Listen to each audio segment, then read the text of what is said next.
says, I think Rachel Reeves will be gone before someone gets the current voice of doom. Yeah, that's a good point, which is what, day 15, Sam, or something? To 14.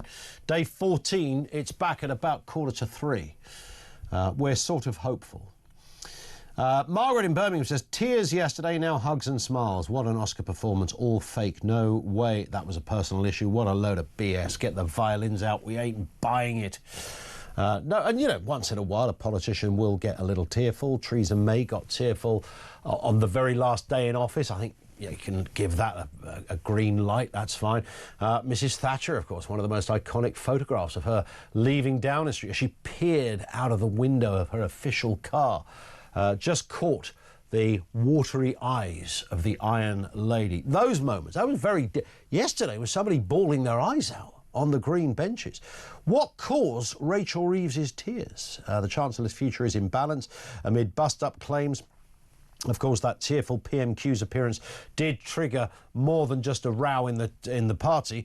It triggered market instability with the pound dropping, rising borrowing costs. We've had all sorts of things. Labour's welfare U-turns, increasing deficits by £5 billion, fuelled by criticism of Reeves's tenure, speculation about her future. My goodness, the list goes on. Despite opposition scepticism, Keir Starmer defended Rachel Reeves, affirming her role amid political and economic challenges. They had a big old hug today. Well, it was a sort of a hug. It was kind of like, I don't really like you, but let's just do this hug. So they did that, and smiles all round. Clearly she'd had a bit of a makeover. Nothing to see here, Governor. Really? Let's chat with Ryan Saby, Deputy Political Editor and Economics Editor over there at The Sun. Ryan, good afternoon to you. What a day it was.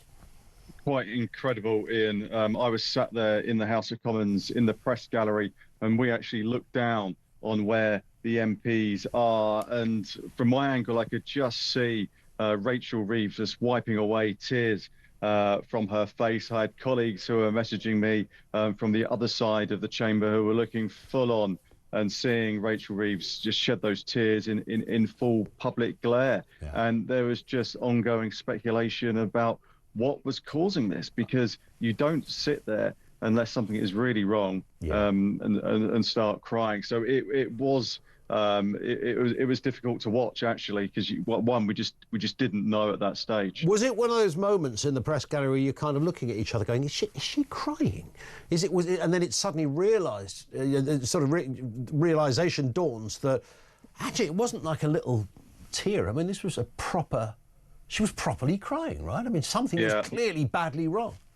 Yeah, no, in the official sort of initial stages, there was sort of the odd tear, and you thought, well, perhaps she's going to brave this out. But then a colleague of mine then messaged me to say, no, this is happening all the time. And there was some video footage as well of the sort of bottom lip quivering as well, which was difficult to watch. And I think it was difficult for those around her. Sir Keir Starmer has been out this morning talking about it, and says Prime Minister's questions is totally wired, and he's just focusing on the questions and the onslaught of questions from other MPs.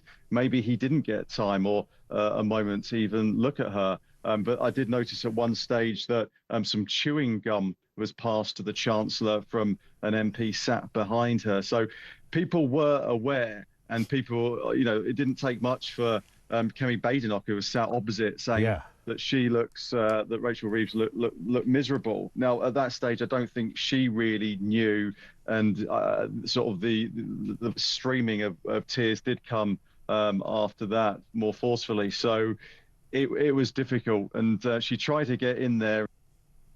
Was there to support the Prime Minister. So I feel like for the Chancellor, it really was that sense of duty that she had to be there. And she obviously, didn't realise what it was looking like on the television screens, because it was uncomfortable watching. Very, yeah. And I didn't know chewing gum was a known sort of antidote to crying your eyes out. Passing the Chancellor a hubba blubber, maybe, I don't know, but whatever it was. I think Ryan might have lost us at that moment. I think his line might have... We'll try and get Ryan back on.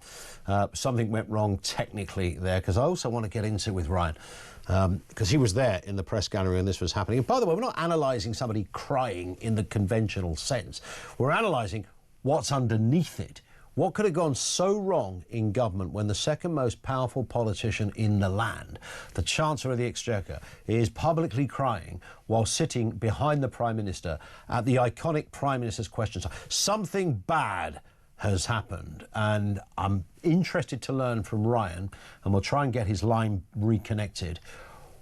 Where was Angela Rayner in all of this, and what was the deal with the Deputy Prime Minister? Because if you watch the whole thing, not just those isolated shots of the moment when Starmer's talking and Rachel Reeves is crying behind him, but if you widen that out and look at Angela Rayner, I mean, the daggers that are coming from her. Now, I don't know whether she's aiming those at Starmer, whether she's aiming those at a scenario that had recently unfolded. Apparently, there'd been a bit of a row between Rachel Reeves and Angela Rayner on all sorts of things. We've got Ryan back with us. We lost you fleetingly there, Ryan, but we're glad you're back. I was just expanding there on the sort of Crygate over there on the green benches yesterday, on the front bench. Tell us about Angela Rayner in all of this, because if you widen the camera angle, Rachel Reeves isn't the only face to be looking at, because Angela Rayner's was speaking volumes, it seemed, yesterday.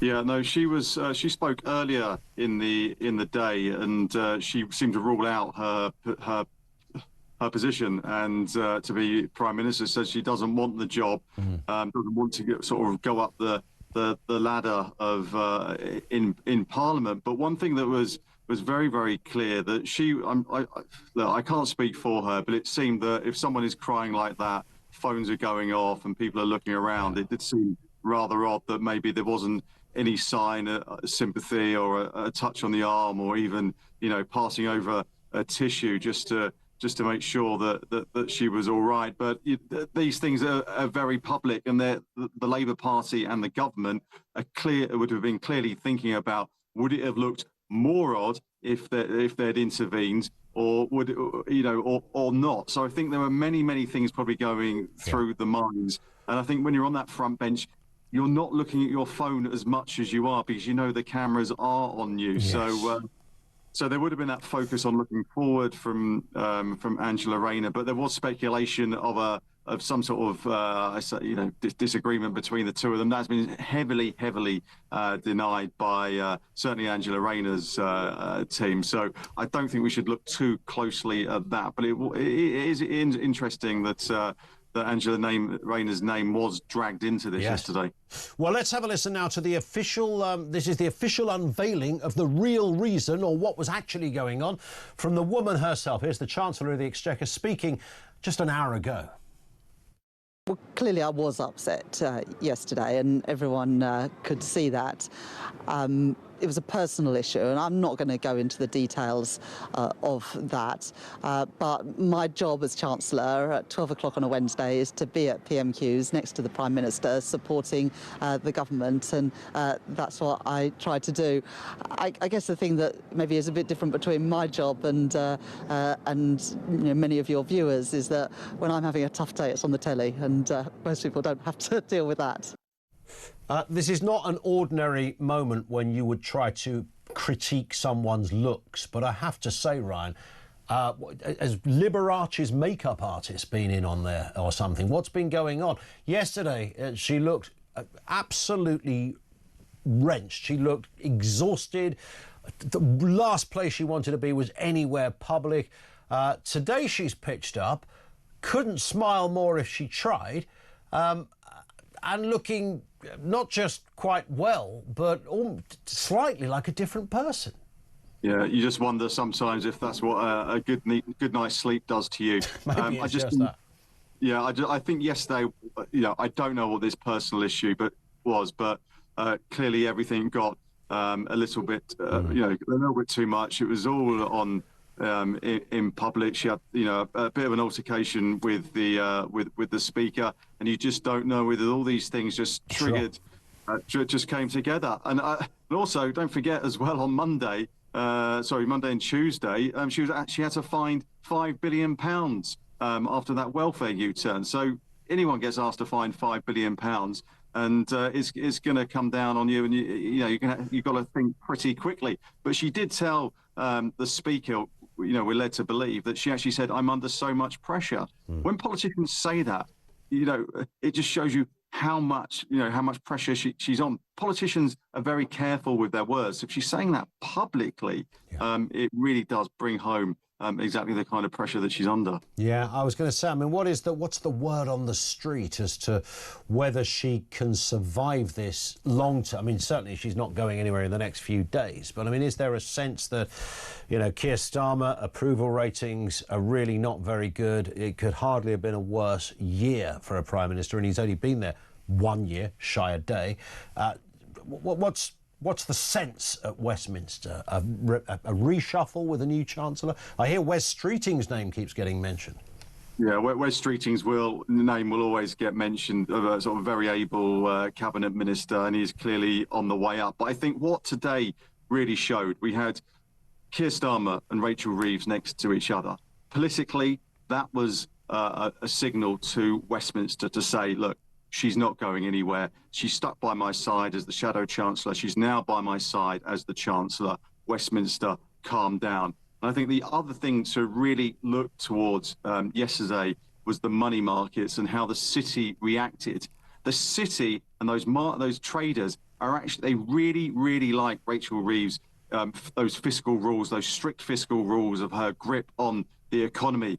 The reason the markets reacted the way they did, with the pound falling and the bond markets acting in the way that they did, was because they fear that any successor to Rachel Reeves may not be as strict with those borrowing rules and those tax and spend rules as she is. So I think they like the sound of Rachel Reeves being Chancellor, and the fact that they rallied this morning. Once you had the sort of the backing of Sir Keir Starmer, it just shows you that they want Rachel Reeves to stay in place, because they like the cut of her jib and how she's handling the economy. And it looks like she's sticking closely to those rules. Yeah, and that's the deal, isn't it? Does she stick close to those rules? And I would imagine that's where some of the pressure is coming, because people in some markets might like it, but there's politicians around her, of course, that don't, and maybe that's why. I think the interesting thing is that she actually said today that there is a cost to pay for the welfare U-turn. Now, reading between the lines, does that mean the cost to pay is more spending cuts across Whitehall? Does that mean more tax rises in the autumn, not for those individuals and on income tax or national insurance, but could it mean wider tax hikes for business? So I think that's one of the sort of things that she's going to sort of have to contend with when she's sort of drawing up those budget balance sheets in the coming months. Indeed. Listen, that was great, Ryan. Lovely to speak. Keep us informed as to what's happening, because I'm sure this story has not come to any kind of conclusion yet, even though Starmer and Number 10 and everyone, and Rachel Reeves, are putting a nice shiny gloss on all of this. Yeah, everything's fine. It was just a bad day at the office, and that was more than a bad day at the office. And the telling line is when Rachel Reeves is saying to colleagues, I'm under so much pressure. Look, you're in a job. If you speak to anybody who's ever done that job, or any of those top sort of 3 or 4 job, Prime Minister, Chancellor, Home Secretary, Foreign Secretary, you are always under pressure. I mean, the pressure is immense by definition. It's not just what you've got to keep doing, the juggling of 1,000 things, doing a PhD in 7 different disciplines in 24-hour periods, being told information that might be a bit uncomfortable to know, but you can't tell anyone else about it, that kind of stuff. The job, the gig, pressure comes with it. And it's, so when you announce that you're under pressure, what the heck is going on? One can only guess at this stage, but can she survive it? But I think the question, is this the beginning of the end for Labour, is a reasonable one right now.